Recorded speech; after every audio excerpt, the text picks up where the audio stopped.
Tu vois, même le péché, ce n'est pas boire, fumer, commettre adultère, mentir, ce n'est pas le péché. Ce sont les attributs du péché. Vous buvez, vous commettez adultère, c'est parce que vous ne croyez pas. Vous masturbez, c'est parce que vous ne croyez pas. N'inventez rien. Si tu danses dans l'esprit, tu peux expliquer bien kweli. Que tu danses réellement à l'esprit. Pas bien quoi. Comme il vient de te faire étranger. Tu auras avec Dieu. Si ça vient de Dieu, c'est un ordre. Ne fabriquez pas quelque chose.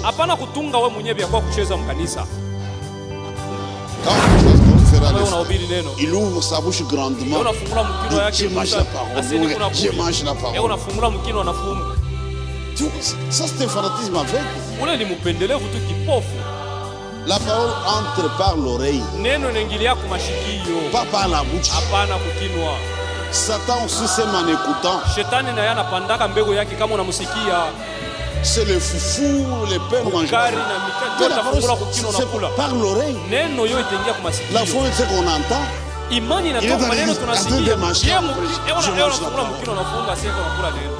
Au finish, une fausse doctrine. À ta sauter même toi-même. Amen. Alléluia. C'est la vérité. Il est complètement dans le monde. Aujourd'hui, Ça c'est la vérité na China. À qui est-ce qu'ils ont laissé cette vérité là? Une sœur donne l'impression qu'elle est vraiment spirituelle. La façon de dire amen, ses gestes. Ce sont les vrais croyants. Un frère, l'apparence, il est stupide.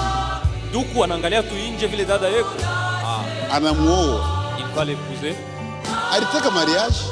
Elle a fait ça pour le mariage. Elle mariage. Elle arrive en maintenant, elle montre sa véritable couleur. Frère Ananza courir. Sont des gars que... Comment ça? Même un frère. Il est spirituel. C'est mon frère.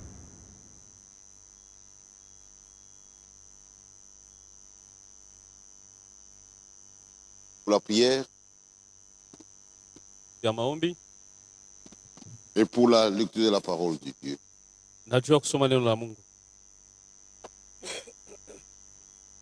Notre Dieu et notre Père, avec joie, nous venons de chanter pour ta gloire. Nous l'avons fait à cause de ta grâce à notre égard. C'est une grâce étonnante. Nous n'avons même pas de mots qui conviennent pour traduire notre gratitude. Accorde-moi la grâce pour que nous attachions à toi. Et pendant que nous avons encore ce souffle de vie, parle-nous Seigneur, instruis-nous dans tes voies et aide-nous à nous attacher à toi. Bénis ce moment. Bénis la prédication de la parole de Dieu.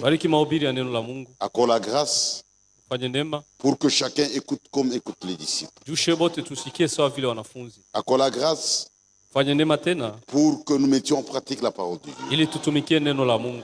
Nous avons des besoins que tu connais mieux que nous-mêmes. Pour notre foi, agis à notre égard et console chacun selon que tu l'as dit. Cherchez d'abord le royaume et le reste sera accordé. Nous voulons lire la parole de Dieu et lire la lecture et que le glorieux Saint-Esprit vienne au milieu de nous pour nous parler. Nous avons l'assurance que tu nous l'accorderas et nous avons ainsi demandé avec foi dans le nom de notre Seigneur et Sauveur Jésus-Christ. Amen. Nous lisons toujours dans Romains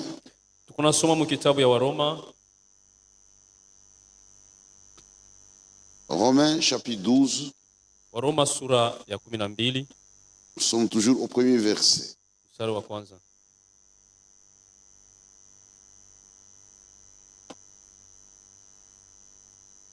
Je vous exhorte donc, frères, par les compassions de Dieu, à offrir vos corps comme un sacrifice vivant, agréable, saint à Dieu, ce qui sera de votre part un culte raisonnable. Nawaonya wasi wa ndugu wa huruma wa Mungu, mtolee mili yenu kama vile sadaka iliyo hai, takatifu na yenye kupendeza Mungu, na ni ile njo ibada yenye kupendeza Mungu. Que le Seigneur puisse bénir la lecture de sa parole. Bwana bariki usome wa neno lake.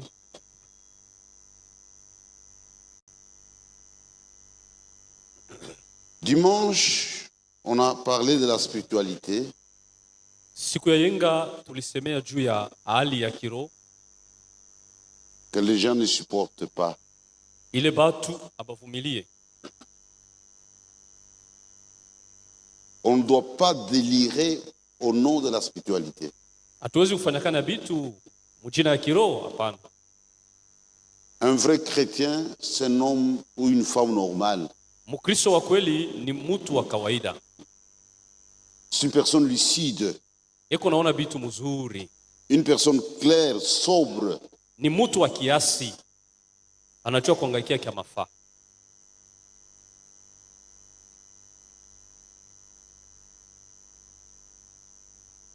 Quand je parlais dimanche, wakati nilisema siku ya yenga, je fais allusion à une vérité fondamentale. Nilisemea pa ukweli moja ya msingi. Comme on l'a lu, vile tunaisoma. Je voudrais donc parler compassion de Dieu. Na miona kupitia huruma ya Mungu. Par la grâce de Dieu. Kupitia neema ya Mungu. Tout est fondé sur la grâce. Yote musingi yabyo ni neema. Et Paul enseignait la même chose. Na Paulo alifundisha imambo. Je vois dans sa lettre, adressée à Tite, il alimwandikia Tito, dit la grâce de Dieu, source du salut pour tous les hommes. Sema neema ya Mungu yenye kuokoa kila mtu.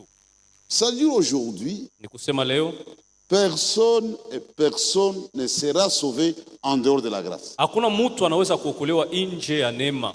Ceci est très très très important. Hii ni ya mafaa sana. La grâce signifie un secours divin. Neema maana yake msaada ya Mungu. Dieu nous a réellement secouru, frère. Mungu alitusaidia kweli. Nous dépendons de lui même dans les moindres choses. Ni yeye mwenyewe kutusaidia hata mubitu ya kidogo. Personne ne sera sauvé en dehors de la grâce. Hakuna mtu ataokolewa nje ya neema. Dieu a eu pitié de nous. Mungu alitushikilia buruma. Dieu dans sa miséricorde, katika rema yake, il est venu jusqu'à nous pour nous sauver. Alikuya kutuokoa sisi. C'est pourquoi dans l'Ancien Testament il y a des types. Kwa maana mwagano la kale mko mifano. Je vous ai parlé des enfants d'Aaron qui avaient amené un feu étranger. Dieu les avait tués sur les champs. Mambo ya watoto wa Haruni baliletaka moto ya nje, banaileta mwekalu na Mungu anabaua pale pale. Nous n'apportons rien. Shia tulete kitu yetu hata kimoja. C'est Dieu qui agit en nous. Ni Mungu akonatenda ndani yetu. Regardez les grands apôtres Paul. Mone mtume Paulo, mtume mkubwa. Dans son humilité. Unyenyekevu yake. Dit, je suis ce que je suis par la grâce de Dieu. Anasema niko hiki niko kwa neema ya Mungu. Et pourtant, il avait travaillé plus que tous les apôtres, il a dit. Japo yeye alifanya kazi munene kuliko wanafunzi ba mitume wote wengine. J'ai travaillé plus que tous. Asema nilitumika kazi munene non pas moi. Lakini haina mimi. Mais la grâce qui m'a accompagné. Ni neema ya Mungu ilinisindikiza. Celui qui a expérimenté la grâce, il lui sera impossible qu'il tombe dans l'orgueil. Mtu alipokea neema, iko nguvu kwake akwe na kiburi. Parce qu'il comprend que tout vient de Dieu. Juu anaelewa kusema Mungu juu alimupa vyote. C'est un véritable chrétien. Juu mkristo wa kweli ule. Aujourd'hui, le monde est troublé. Leo dunia inavurugwa. Vous trouvez des gens sur cette terre. Unakuta watu pa dunia. qui sont tellement spirituels et tellement désagréables qu'il est impossible de s'entendre avec elles. Ces personnes-là,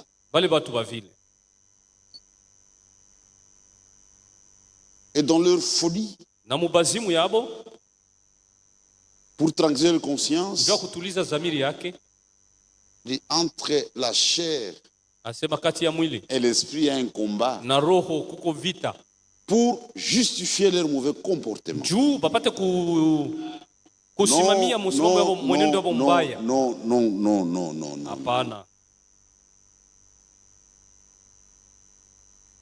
Aujourd'hui, il envoie un prophète, frère Branham. Frère, Dieu l'a utilisé d'une façon extraordinaire. Frère Franck disait, si il était permis de comparer le ministère, Frère Branham est une exception. En dehors du ministère du Seigneur Jésus-Christ, c'est le plus grand ministère. Imaginez le ministère du Fils de l'homme a été manifesté dans son ministère. C'est ça la pierre d'achoppement. Ceux qui n'ont pas eu la grâce de distinguer les deux, ils ont conclu que William Branham est Jésus-Christ.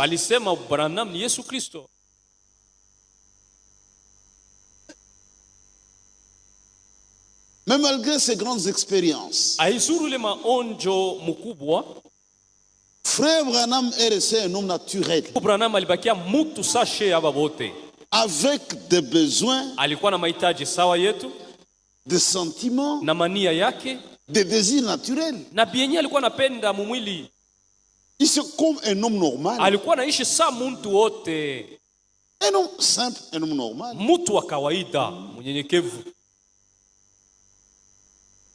Personne n'a le droit d'avoir un comportement bizarre au nom de la spiritualité. Non. Il est lucide, il est normal. Il est sobre. Vous savez, aujourd'hui, Dieu nous a révélé beaucoup de choses. Quand Satan saisit un homme, il prend sa tête. Dieu, lui, il prend le cœur. Les choses de Dieu partent du cœur. La vraie foi n'est pas dans la tête. C'est dans le cœur. Celui qui croit réellement, il le sait dans son cœur. Celui qui joue une comédie, il le sait dans son cœur. On peut tromper tout le monde, sauf Dieu et son cœur. Même le frère, on peut le tromper. Le pasteur, on peut le tromper. Mais tu ne tromperas jamais Dieu et ton cœur. Quand tu mens, ton cœur dit que tu es en train de mentir. Dieu prend le cœur. Même la vraie prière doit partir du cœur. Satan, c'est la tête. Je pense. Donc, Dieu, c'est le cœur.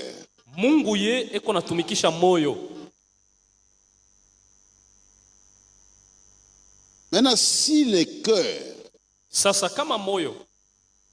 est vraiment prêt pour le divin, le surnaturel ou le spirituel,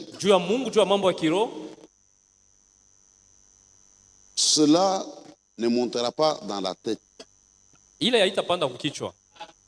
Quand le divin vient, la destination c'est le cœur. Il ne sera pas orgueilleux. Quelqu'un fait une expérience, Il n'écoute plus personne. non. Hapana. C'est ancré dans le cœur. Onjo tabakia mu moyo wake. Haitayeyusha kichwa. Frère Branham était un homme naturel avec des désirs et des besoins naturels. Ndugu Branham alikuwa mtu wa kawaida. Il n'a jamais affiché un comportement bizarre. Aya jitwalaka tu munamuna moya hivi. Un jour, une femme siku moja mwanamke moja prend un bout de papier. Anabeba papier moya hivi. Tu vois, comme il condamne le comportement des femmes. Vile ndugu Branham alikuwa anakemea mwenendo mubaya banamuke. Il n'est pas digne de parler de ça. Ule mwanamke anamwandikia pa papier kusema istahili wewe mhubiri kuanza kusema hivi banamuke. Il a plié. Anaifunga. Il a glissé dans la poche de Frère Branham. Anaitupa mfuko ya ndugu Branham ya koti. Tu ça à la maison. Asema utaenda kusoma hii kunyumba kwa. Dis non madame. Asema hapana. Je lis ça tout de suite. Taisoma paka hapa. Il a lu. Anaisoma. Il ne s'était pas emballé. Akutomboka. Il n'a pas maudit. Akumulani ule mtu. Dis-moi, je suis prophète. Sema mie niko nabii. Tu verras. Utaona. Il a répondu gentiment. Alimujibu na upole. Dit ça fait partie de mon devoir. Anasema kukemea bile bintu ni mapashwa yangu. S'il y a des choses fausses, kama uko bitu bibaya, il faut qu'il y ait une voix qui s'élève pour condamner ces choses-là. Unapasha kwa sauti moja kubikemea. Si les autres se taisent, kama bengine wanaikala kimya, moi je ne dois pas me taire. Mie siwezi kuikala kimya. Le véritable amour est correctif. Mapendo ya kweli inanyoloshaka mtu. Dieu nous corrige parce qu'il nous aime. Mungu ako anatunyolosha juu anatupenda. Et nous supportons la correction. Na tunavumilia kunyoloshwa naye. Quand Dieu nous corrige, wakati Mungu anatunyolosha, pour nous ça fait partie de l'amour de Dieu. Ni mapendo yake kwetu.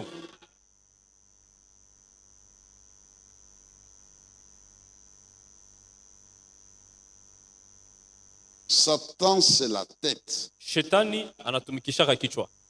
Dieu c'est le cœur. Mungu yeye anatumikisha moyo. L'église du Seigneur est sur la terre. Kanisa ya Mungu iko pa dunia. Nous avons les deux pieds sur la terre. Tunesha tuko pa dunia.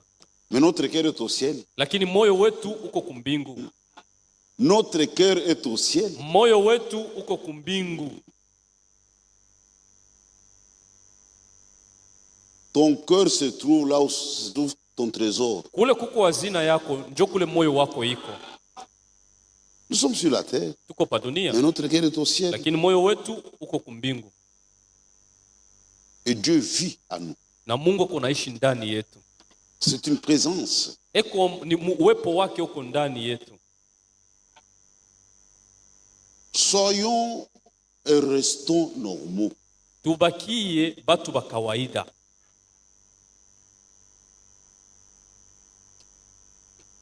Il y a des lois naturelles kuko sheria ya muasili qui doivent être respectées. Ile inapasha kuheshimiwa. Frère le prophète Ndugu Branham nabii dit un homme, anasema mtu même s'il est rempli du Saint-Esprit, hata kama ni mwenye kujazwa Roho Mtakatifu, si il embrasse une femme qui n'est pas sa femme, akikumbatia mwanamke wala na mke wake, mais il aura des sensations. Atachamuka mumwili. Dit même s'il est rempli du Saint-Esprit, hata kama ashakujazwa tele na Roho Mtakatifu, peu importe qui il est, qu'il soit prophète, apôtre, ministre, s'il embrasse une femme qui n'est pas sa femme, il aura des sensations. Mais regardez aujourd'hui comment on trompe les femmes. Dit frère, moi je suis rempli du Saint-Esprit. Je connais même un frère. Dans ce message, un prédicateur, un voyage missionnaire, il va se loger chez une sœur sans mari. La sœur vivait seule. Le frère était de quelque part. Les frères l'ont vu. Il dit frère, c'est faux. Tu ne dois pas faire ça. Dis non frère, je suis rempli du Saint-Esprit frère. C'est quoi il dit? C'est vrai. Tu es rempli du Saint-Esprit. Nous te disons que c'est faux. Non frère, je suis rempli du Saint-Esprit. Le frère et la sœur passaient une nuit dans la maison. Comme la sœur avait une grande maison, tout ça. Il était là, m'a déjeuné, on a couru à ma beefsteak. Il pouvait prendre le déjeuner et autres. Le Saint-Esprit s'est envolé. Hein? Il y a eu un scandale. Alifanya bitu bimoya vya ovyo. Unaona? Vous voyez? Unaona? Non frère, je suis rempli du Saint-Esprit. Hapana nduku, nishakujazwa Roho Mtakatifu. Je vais jeûner pendant 40 jours. Nilifunga chakula mashiku makumi. Utakufa. Tu vas mourir? Pima utakufa. Ose, tu vas mourir. Frère me dit, moi Branham, mon jeûne le plus long avait pris 3 jours. Kama mimi nafunga chakula ya mashiku ya mingi ni mashiku 3. Tu peux peut-être arrêter de t'alimenter.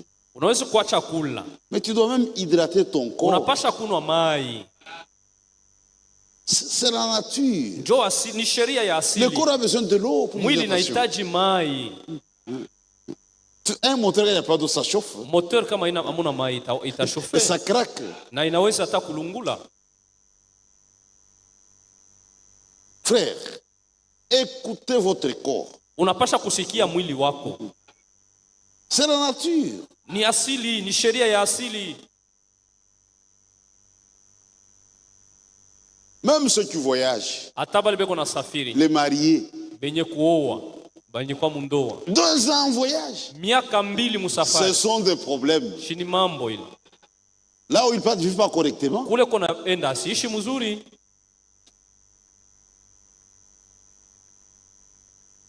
on doit faire très très attention. Nous menons une vie normale. Mais tout est fondé sur la grâce. La grâce c'est un secours divin.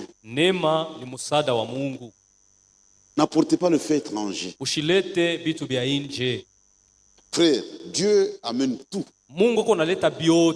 Et Dieu agit.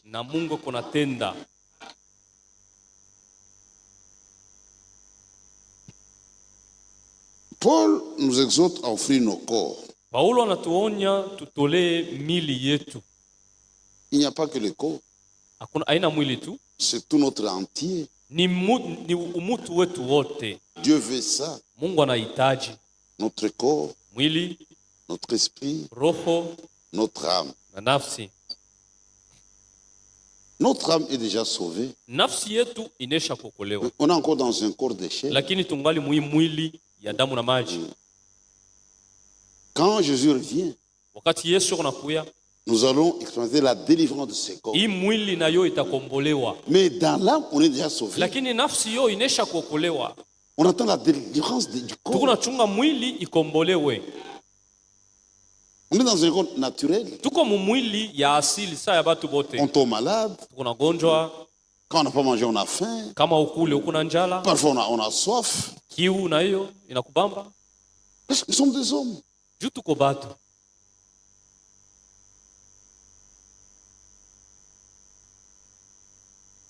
Restons normaux. N'essaie pas d'impressionner les gens. Ça, c'est une comédie. Regardez, on a connu des cas. Dans nos églises, une sœur donne l'impression qu'elle est vraiment spirituelle. La façon de dire amen, de chanter, ces gestes. Ce sont les vraies croyantes. Un frère, l'apparence, il est séduit. Il va l'épouser. Mariage. Elle a fait ça pour le mariage. Mariage. Elle arrive à son maintenant, mariage. Elle montre sa véritable couleur. Frère anaanza kulia. Sont des gars que commence. Même un frère. Il est spirituel. C'est mon frère. Unampatia mtoto mwanamke près de 2 ans. Matushi mtoto mwingine yake. Les insultes qu'il profère. Invraisemblable. Il joue une comédie. Il joue une comédie. L'excès de zèle. Bidii ya kupita. On a connu des gens. quand on prêche, à sauter même 3 mètres. Amen. Alléluia. Amen. Alléluia. C'est ça la vérité. Il est complètement dans le monde. Aujourd'hui, ça c'est la vérité na Tchana. À qui est-ce qu'ils ont laissé cette vérité-là? Vérité na Tchana. À qui a-t-il laissé cette vérité? Un frère quelque part au début du message. Quand on prêche la parole, il ouvre sa bouche grandement. Je mange la parole. Je mange la parole. Ça c'est un fanatisme avec. La parole entre par l'oreille. Pas par la bouche. Satan aussi s'aime en écoutant. C'est le foufou, les pains mangés. C'est par l'oreille.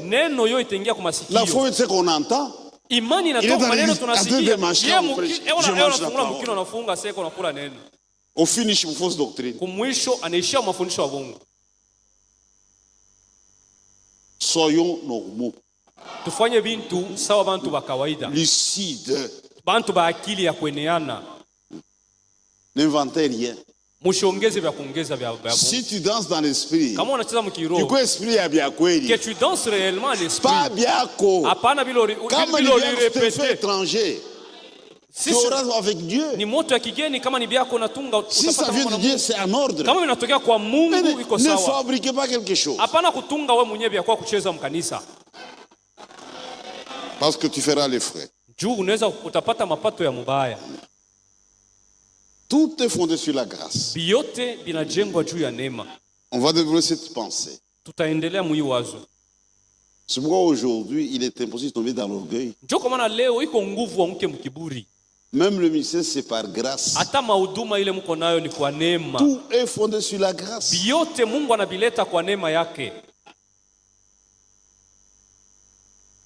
Offrez vos corps comme un sacrifice vivant, agréable à Dieu, ce qui sera de votre part un culte raisonnable.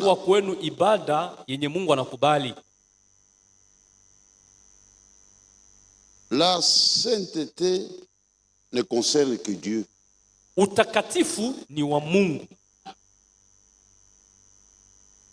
Tout ce qui est saint doit être en rapport avec Dieu. Frère, je ne peux pas avoir ma sainteté sans Jésus. Dans l'Ancien Testament, il y a eu un prophète Ésaïe. Dieu lui donne une vision.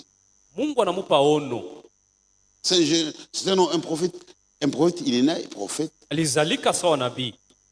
On ne devient pas prophète pendant la marche. Non, non, non. Un prophète, il est né prophète.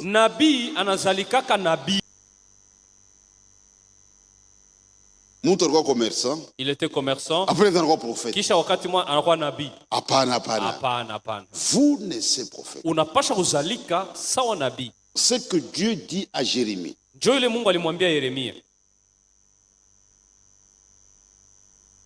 Avant ta naissance, je te connaissais. Et je t'ai établi. Même les dons, vous naissez avec ça. Frère, il y a même des dons naturels. Quelqu'un, il est très intelligent. Akili sana. Très intelligent. Là où les autres souffrent. Mais lui, il souffre facilement. L'algèbre, mathématique. Il est doué. C'est lui qui lui a donné ça. Quand toi, tu transpires mon algèbre, Dieu lui a donné ça.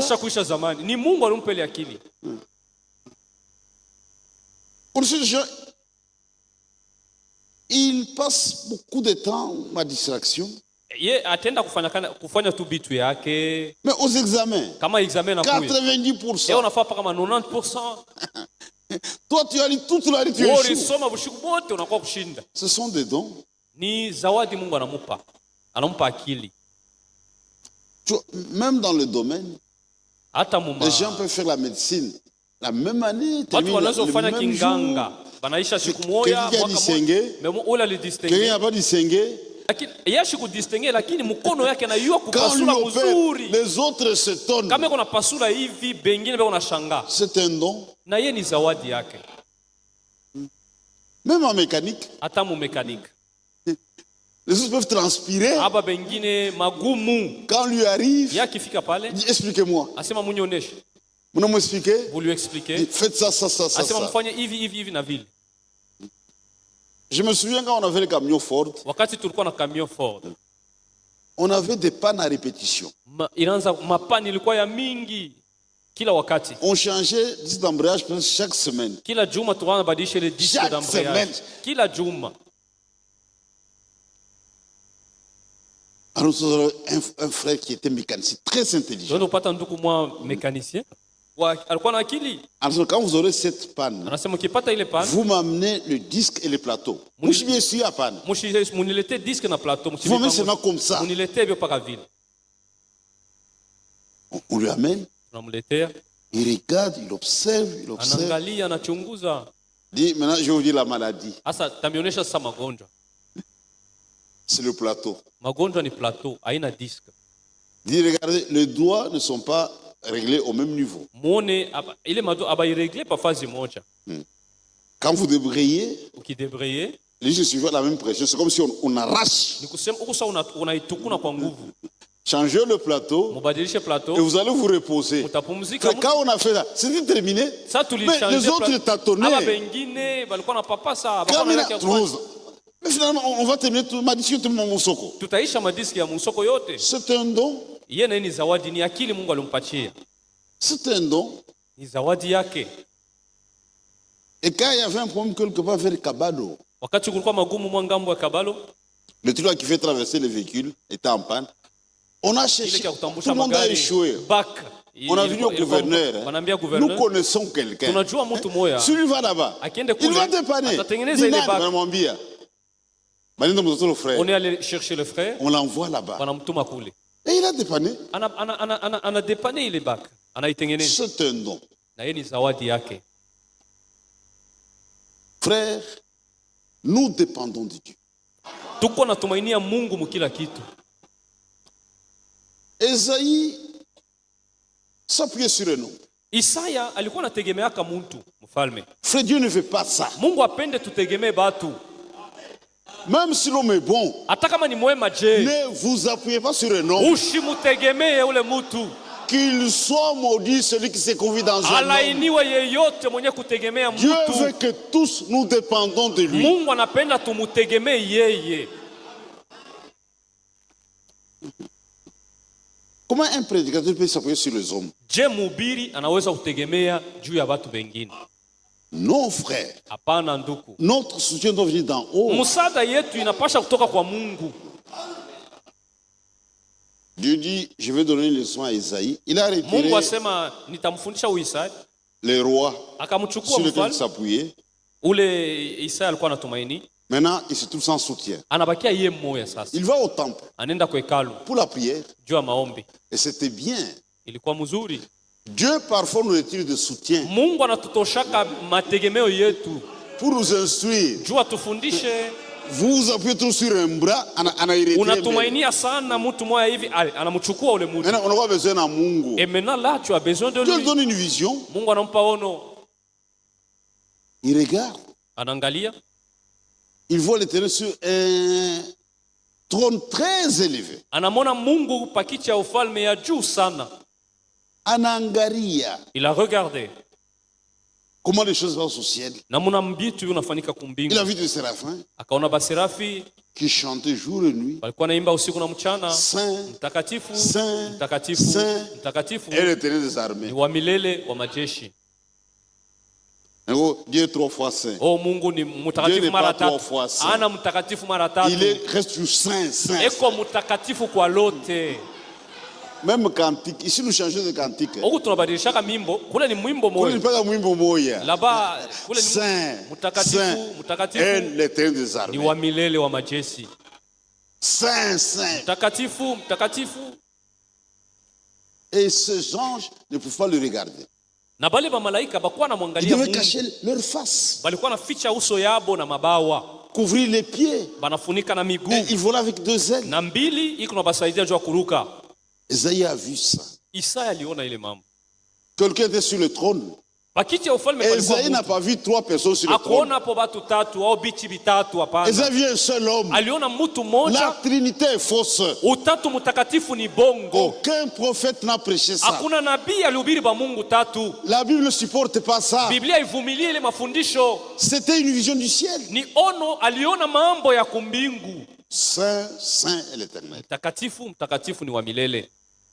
Qu'est-ce que cela signifie? Frère nous a aidés. Il n'y a aucun homme saint. C'est le Saint-Esprit dans un homme qui fait ce truc. Il n'y a aucune église sainte. Ce sont des prétentions infondées. La sainte église. Si Dieu y est, l'église devient sainte. Si Dieu n'y est pas, l'église n'est pas sainte. Donc, la sainteté de tout ce qui est saint, c'est en relation avec Dieu.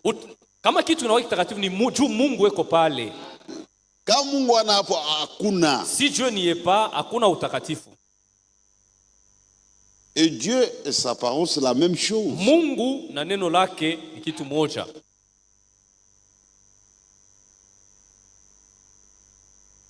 Comment devenir agréable? Je, unaweza kumpendeza Mungu. Regardez les séraphins. Muone baserafi. Ne regardez même pas. Abakuwa na mwangalia Mungu. La face était couverte. Balijifunika mauso. Les séraphins sont sans péché. Baserafi abaya fanyaka zambi. La première sens est mauvaise. Tulizaliwa mbele mubaya, muzambi. David a dit. Daudi alisema, je suis né dans le péché. Nilizaliwa katika zambi. Mimba yangu ilichukuliwa katika uovu. Qu'est-ce que nous pouvons utiliser pour nous approcher de Dieu? From dit, le sang de Christ est suffisant.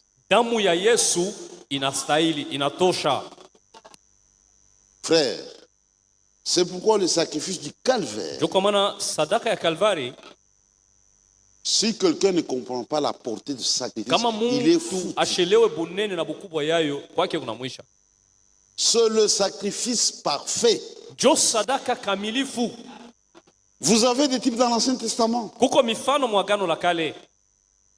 Regarde dans Exode 12. Un type de délivrance. Il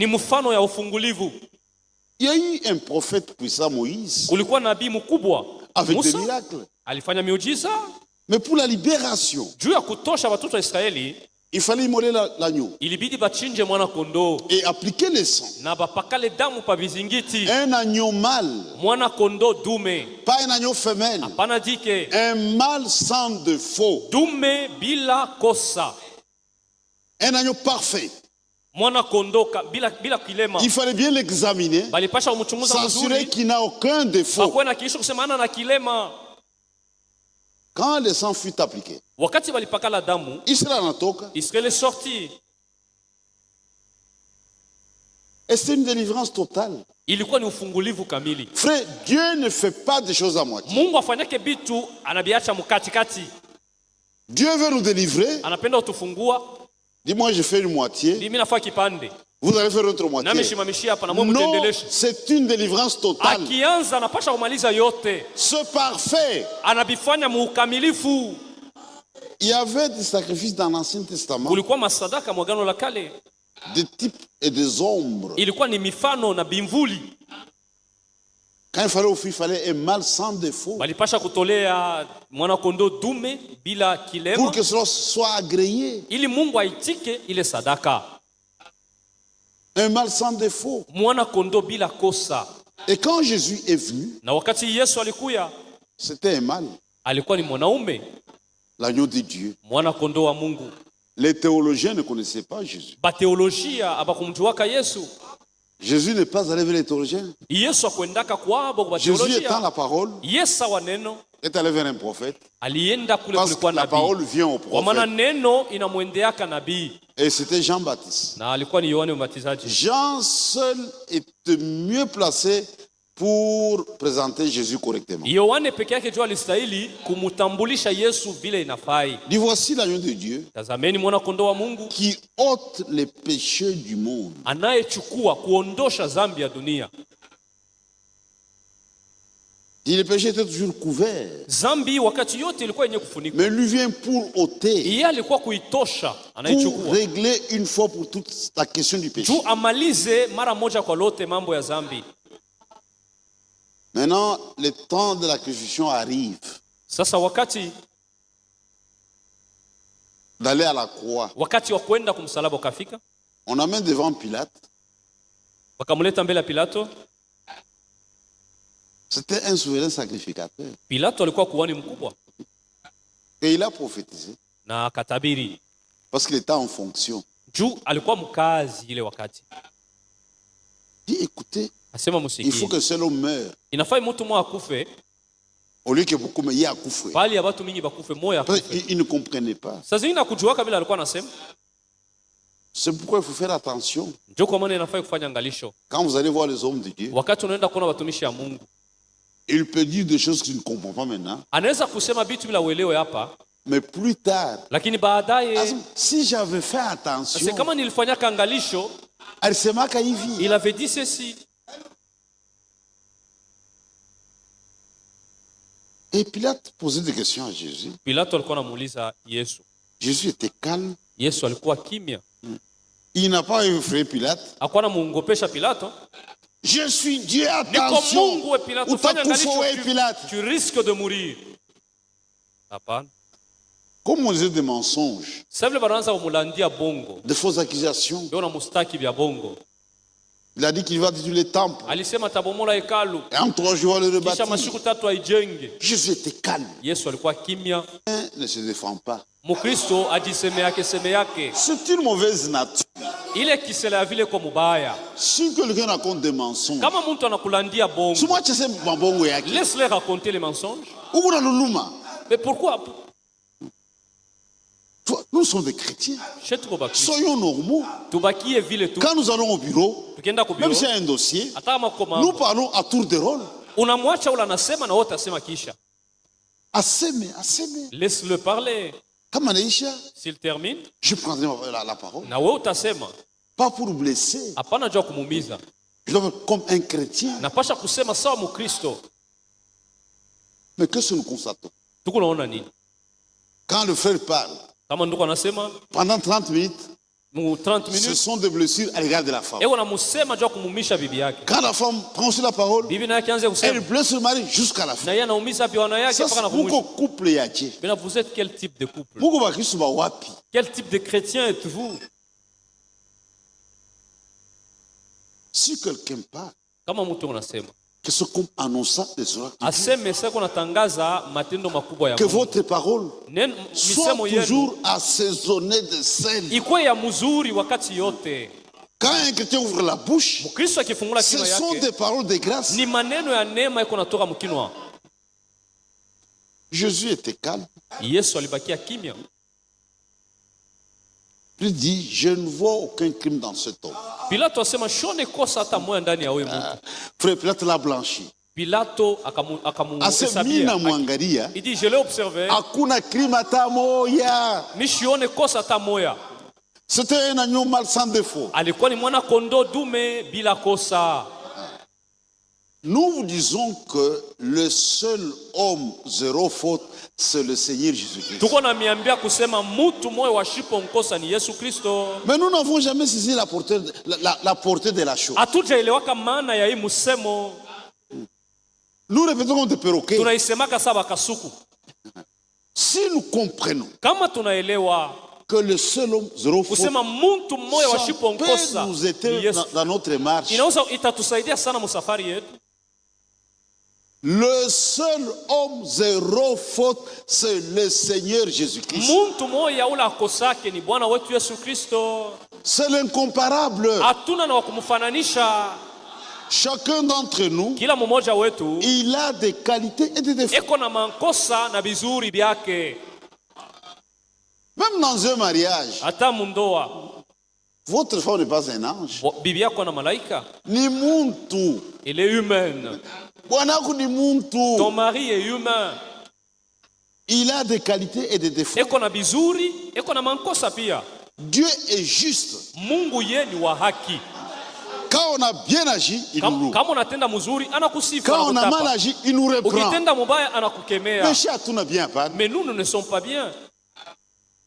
Tu as vécu avec ça fait 10 ans. Unaishi naye miaka 10.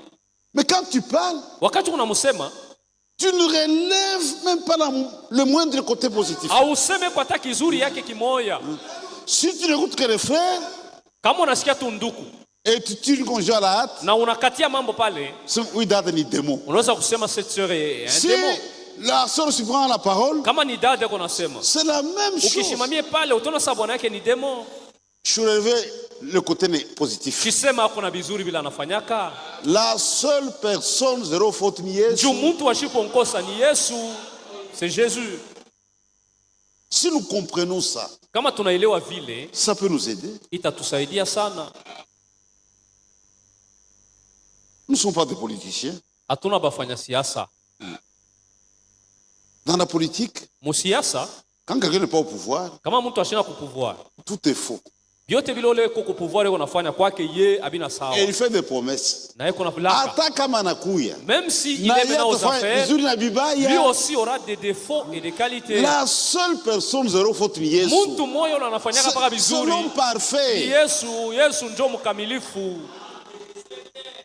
Selon parfait. Yesu ndio mkamilifu.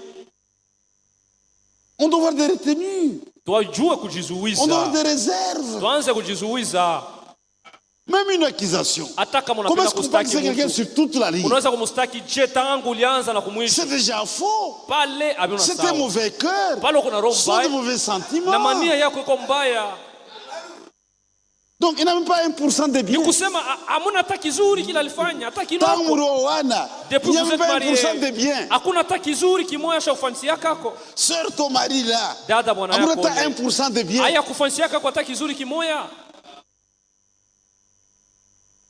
Ce n'est pas correct. Haina sawa. Le seul homme zéro faute ni Mungu. Muntu moyo washiponkosa c'est Dieu. Pas juste. Shi hatuna haki. Nous avons seulement été rendus justes. Balitufanya balituhesabia njo haki. Est-ce que vous comprenez? Munasikia? Il y a quelqu'un qui nous a rendus. Kuko muntu alituambia kusema tuko benye haki. C'est Jésus-Christ. Yesu Kristo. Par le sacrifice du calvaire. Kupitia sadaka yake pa Kalvari. Je vais illustrer cela par un exemple. Tamipa mfano. C'est une histoire vraie. Ni mambo ya kweli. Quelqu'un avait un ami. Mtu mmoja alikuwa na rafiki yake. Il l'amène au village. Anampeleka kumkini. Mais dans ce village, il y a c'était des cannibales. Balikuwa nakula batu mule, alikuwa nakula damu ya batu mule mkini. Ils aimaient la chair humaine. Balikuwa nakula nyama ya batu. Ils ont urgé un complot pour bouffer cet homme-là. Bakatunga shauri juu bakule nyama ya ule na yeye. Son ami a appris. Rafiki yake anapata ile habari. On va le tuer cet homme. Sema huyu batamuua. Dis mon ami. Rafiki yangu. On veut te tuer. Banapenda kukukula, kukuua. On sait que tu loges ici. Banayua kusema kuna ikala hapa. On va faire ceci. Tufanye hivi.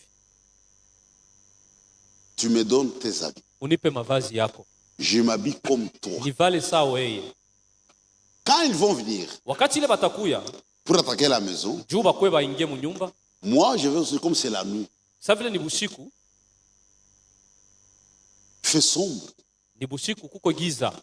Étant habillé comme toi, ça vile nisha takuwa mwenye kuvala sawa wewe. Ils vont conclure que c'est toi. Bataona kusema ni wewe japo ni mie. Ils vont se jeter sur moi. Bote batanyangukia mie. Pour m'achever. Juba ni uwe. Et pendant ce temps-là, na mwile wakati ile, toi tu prends le large. Wewe unakimbia unaenda mbali sana. Frère, il a pris la place de son ami. Alibeba fazi ya rafiki yake. Tellement qu'il l'aimait.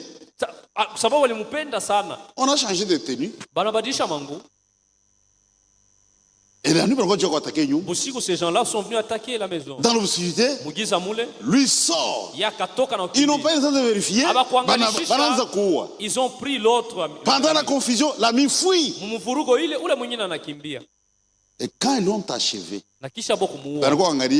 ils l'ont regardé. C'était leur fils qu'ils ont tué. L'autre avait déjà fui. C'est ça le calvaire. Njo Kalvari ile. Jésus a pris notre place. Yesu alibeba fazi yetu. Lui le juste. Ye wa haki. Le saint. Mutakatifu. Notre justice comme un habit souillé. Haki yetu ni kama mavazi ya buchafu mbele yake. Frère, tuna changé mangu. Nous sommes arrivés, nous avons pris ses vêtements à lui. Jésus nous donne son habit. Yesu anatupatia vazi yake. Nous prenons notre habit souillé. Na shetu baba yetu ya buchafu. En avoir pour être crucifié. Jésus l'a porté pour être ndio asulubishwe. Nous ne sommes pas justes. Hatuna bahaki. Nous avons été rendus justes. Tulihesabiwa kuwa haki. Et ça, c'est le travail du calvaire. Na ni kazi ya Kalvari. Je crois, frère Branham, dans un message intitulé Ce jour au calvaire, dit c'est le plus grand jour de tous les jours. Il n'y a jamais un jour comme celui-là. Et il n'y en aura jamais, jamais.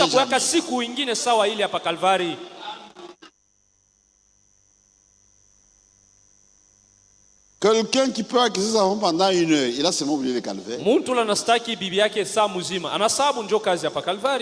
Tu peux la condamner sur un point. Personne ne peut subsister devant la justice de Dieu. Même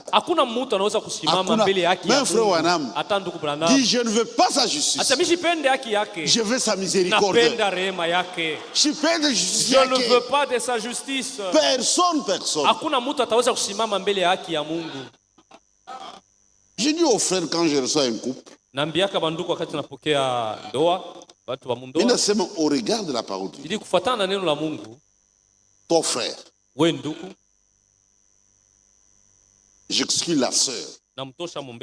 Est-ce que tu peux suicider devant Dieu? Si Dieu descend avec sa parole, est-ce que tu as été correct sur toute la vie? Vous voyez? Même toi, c'est devant Dieu.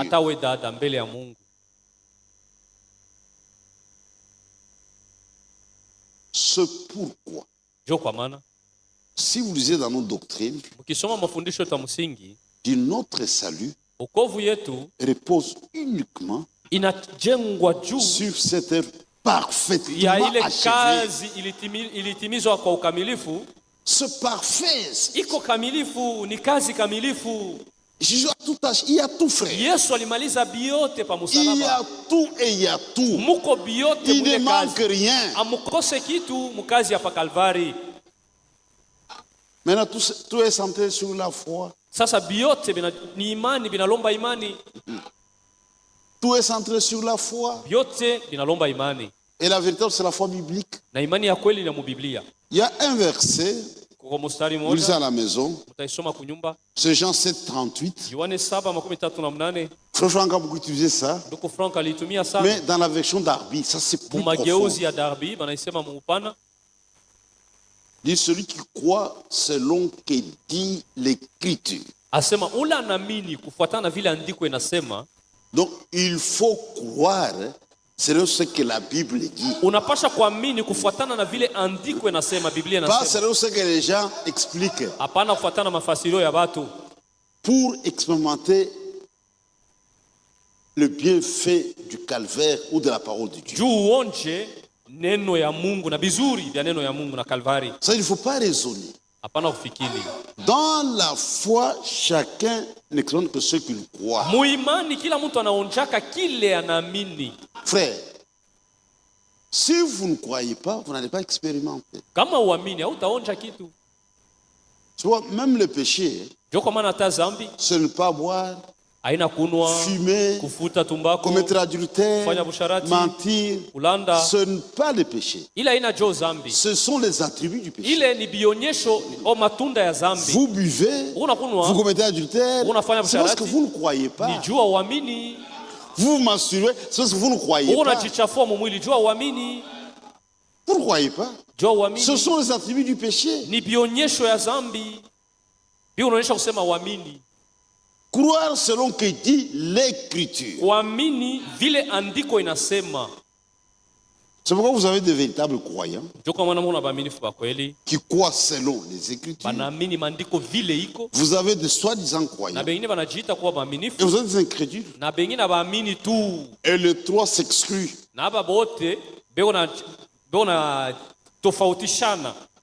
Ce qui est précieux pour nous, mais pour les autres, de s'effleurer aux pieds. Je donne un exemple facile. Les gens du message. Aujourd'hui pour nous, tout doit être dans la Bible. Pour nous c'est précieux. Quand je ne vois pas la chose dans la Bible, je ne veux pas l'accepter. Mais quand je vois une promesse, c'est comme Matthieu 24, 45. C'est une promesse. Dieu promet d'envoyer un serviteur fidèle et prudent. Pour nous c'est précieux. Mais pour les autres, mais ils font ça au pied. Toute la différence. Quand Dieu fait l'histoire du salut, une promesse s'accomplit dans les Écritures.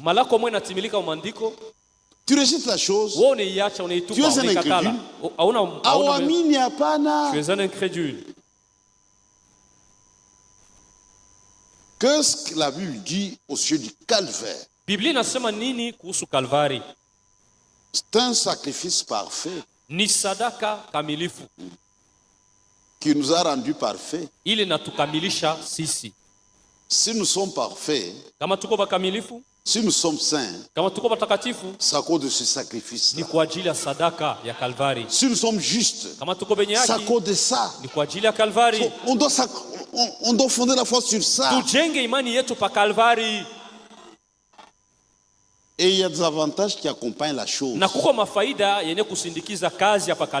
Si nous croyons, nous pouvons les expérimenter. Il y a tout et il y a tout. Vous comprendrez. Même le vouloir et le faire, tout vient seulement de Dieu.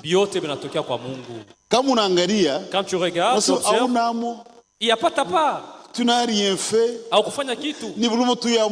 C'est la grâce de Dieu, la miséricorde de Dieu. On ne peut pas tomber dans l'orgueil. On ne peut pas se moquer des autres. Le vouloir et le faire, tout vient de Dieu. Dis, oui, maman, je n'ai rien apporté. C'est Dieu qui m'a fait grâce. Que le Seigneur vous bénisse. On va continuer. Tout est relié seulement à Dieu. Et Dieu et sa parole, c'est la même chose. On ne peut pas séparer les deux. Tout ce que tu fais, si ça ne cadre pas avec la parole, vous êtes en dehors de la chose.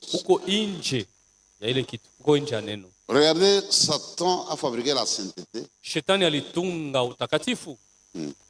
Dans l'habillement. Tu vois les gens, ils ont une tenue pour ils sont des vêtements saints. Dieu en avoir là. Pour adorer, il porte ses vêtements. Mais nous avons le sang de Christ. L'offrande du calvaire.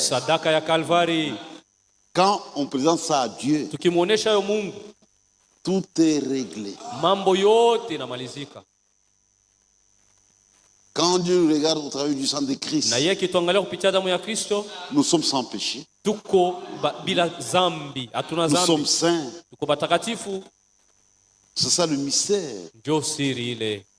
Le sacrifice parfait nous a rendus parfaits. Que le Seigneur vous bénisse. Nous pouvons nous lever. Prions brièvement.